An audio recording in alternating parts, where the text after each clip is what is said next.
I think what I'm most interested in is what I think of as motivation, and it's easiest for me to understand it in what I consider to be, I think it's my biggest problem in terms of a profession, because I also think of that in terms of my identity. And so specifically, identity from whose perspective? That's a huge question. And I can see that because when I'm thinking about a profession, and specifically the profession that I've been in and feel very much stuck in, is hospitality. And so that's very much about, it's very much about providing for other people, but at the same time, art has come up a couple times already, and I believe that I'm supposed to be an artist, or that I am an artist, and I think that I believe that. But I would say that it all feels very confusing, and my specific question is, why is it that with all the knowledge that I've accumulated and how much I understand about creation and how much I practice creation, for instance, if I'm going into a shift at the bar and I believe that it's going to be chaotic, because the place I work in is sometimes wonderfully chaotic in the amount of creativity it allows for. So I see that I'm being creative in that environment, and I know that's important. But why do I feel a sense of, all right, I'm going to prepave for my shift tonight so that even if there's chaos going all around me, I can be a little oasis of order, and then other people will appreciate that. And so I see the way in which that works. And yet, something as simple as getting together with someone to make music, it's like there's anti-motivation against that. Well, you've come back around to the word that we want to start with. You started with it and came back around to it, and we want to start with it. We can answer the question simply, and then we'll work through the details of it. It is a misunderstanding on your part about, and it is the difference between motivation and inspiration.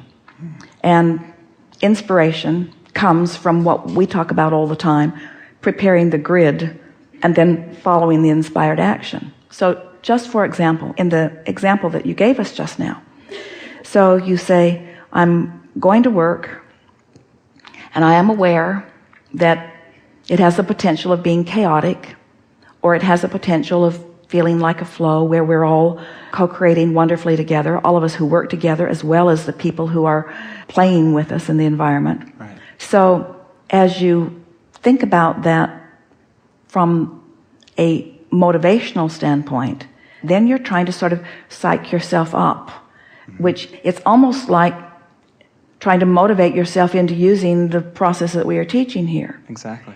And it comes from a sharper awareness of what you don't want than a known resolve of what you do want. That's all that it is. We would say that most people appreciate, Esther certainly appreciates people who at least try, whether in the vortex or not. She likes to see someone try. But we're not that big on that. We're not too excited about somebody trying. You see so many people just going through the motions of things.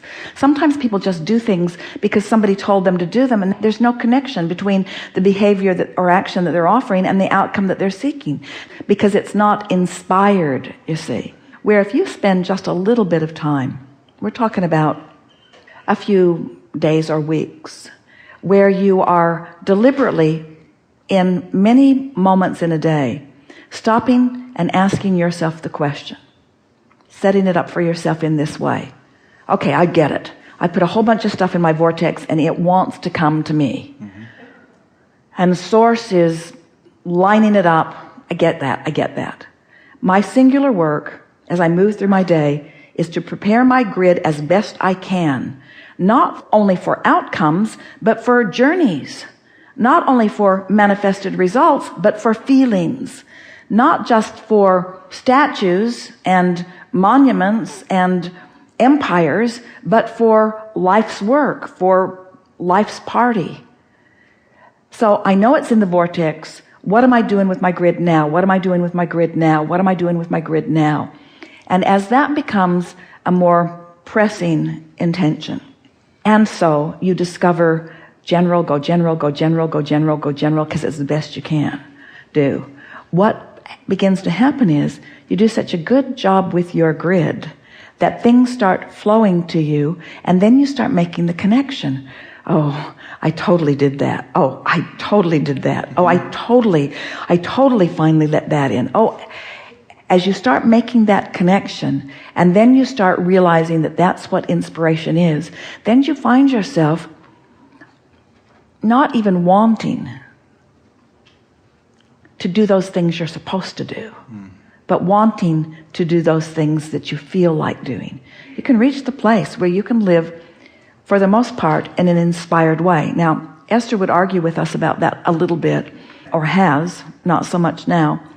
So she'll feel an inspired moment about, for example, scheduling an event like this. And she'll feel an inspired moment about where to have it. And it's easy to do because they've had many wonderful times here. It's an expectation of a wonderful outcome.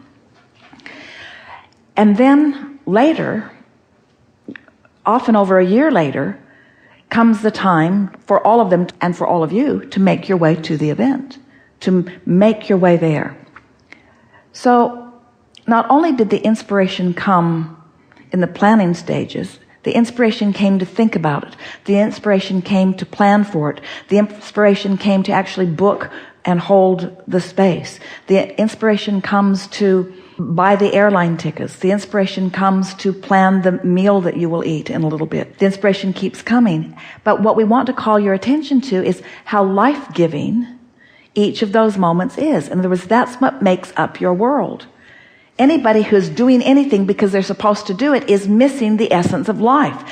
Anybody who's doing something because it feels good to do it is finding the essence of life. So what you're wanting to find here, you're in essence saying, I want to make sure that I choose for my life's work something that has the potential of really satisfying me as it comes. And we want to say that's not something that's guaranteed, even if you are on the trail of your life's work.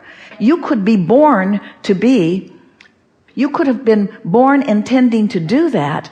And if you haven't somewhere along your trail come to an understanding that how you feel moment by moment matters, and you haven't shown yourself in all arenas of your life, not just in the creative arena of your life that you call art, how you can bring yourself into alignment, if you haven't learned to manage your grid relative to this and this and this and this, you're not going to do a very good job of managing your grid relative to this subject of what you're going to do with your life's work. You see what we're getting at? I do. So if we were standing in any of your physical shoes, we would make our life's work preparing our grid in this moment. That would be about as specific as we would be, because we would say, the details of my life's work, some of them were in the vortex before I was born. I put them there. Some of them I put there when I was 1 and 2 and 3 and 4, and I put a whole bunch of them there yesterday. In other words, I've been putting my intentions there for my life's work, and all of the data, all of the details, all of the specifics are there to surprise and delight me in endless combining ways. But my true work is to prepare my grid right here and now, which means, in the broadest and most important of terms, I am one who loves. I'm one who loves you. I'm one who loves me. I'm one who loves life. I'm one who laughs. I'm one who's easy. I'm one who trusts. I'm one who expects well-being. I'm one who anticipates good things. I'm one who feels blessed. I'm one who feels my worthiness. I've proven it to myself over and over again.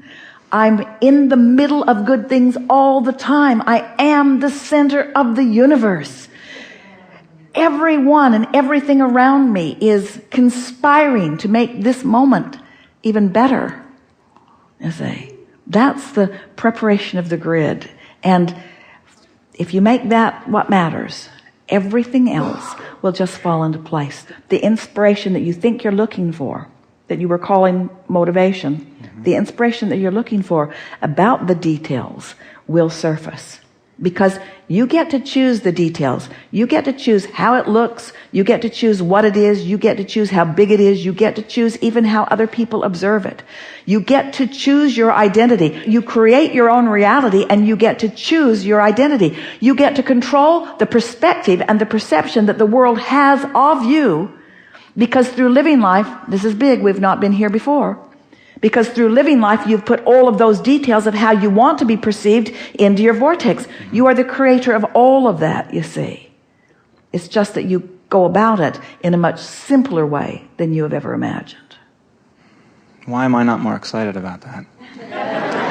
Because details make energy move faster. The more general you are in the beginning, the more your logic tells you that with the specifics it will move faster, and with the general it will slow down. But the distinction that we want to make here is you put the fast-moving specifics into the vortex, and when you find that general place that isn't contradicting them, then those details can move into your experience. And as they do, the details, the excitement comes with the allowance. So here, we can paint this picture for you very clearly. So you put everything and anything and everyone that you will ever want into your vortex. Yes. All queued up, ready to deliver themselves to you at the precise moment in which you allow it, with the precision of a perfectly unfolding life experience. And let's say you didn't know it, so you didn't let it flow, and you didn't know it, so you didn't let it flow, and you didn't know it, so you didn't let it flow. So you had to try to motivate yourself, and as you motivated yourself, you stumbled on some alignment, and so it felt pretty good, but it was mediocre at best. So you wanted it, but you didn't let it flow, and you wanted it, but you didn't let it flow, and you wanted it, but you didn't let it flow. And then you came across this concept of going general. So you did a little more meditating, you did a little more things that quieted your mind. You got on some rampages of appreciation, yes, which are more specific, but mostly you just went general when things were bothering you. Because you came to understand that everything that you want would come to you and would be coming to you, would be coming in a steady stream of inspiration that would surprise and delight you, except for that thing that you do, which is blocking it, which is always accompanied by negative emotion.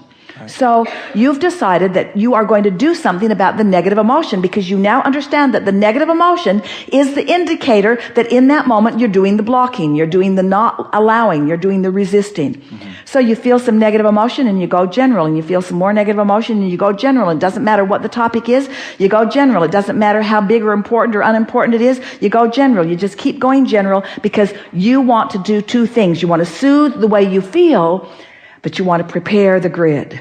You're wanting to soothe and prepare, soothe and prepare, soothe and prepare. It's kind of boring. It's not very motivating, because you're not getting very specific, but you do it anyway, because you understand that the only thing that's preventing this stuff from flowing out there where you can see it and hear it and smell it and taste it and touch it is that you've got a contradictory vibration going on, which is always accompanied by negative emotion. So you're soothing it, soothing it, soothing it, and preparing the grid. And then, now the level of your grid has raised to the level of your vortex, and now it starts flowing. And at first, it's slow, it's steady though. It's coming, and as it comes, it gains momentum, and the ideas that thrill and surprise and delight you begin occurring in your experience. In other words, the momentum comes once you get the blockage out of the way. We've never liked the word blockage in this context. It seemed appropriate to speak it in that way. There is really no blockage, but there is hindrance. There is resistance. Really good. Didn't you think that was good? We'll have more time to visit with you throughout the seminar, with all of you. Don't worry. There's nothing that will be not addressed. We have lots of time, and we're off to a very good start. Good time for a segment of lunch.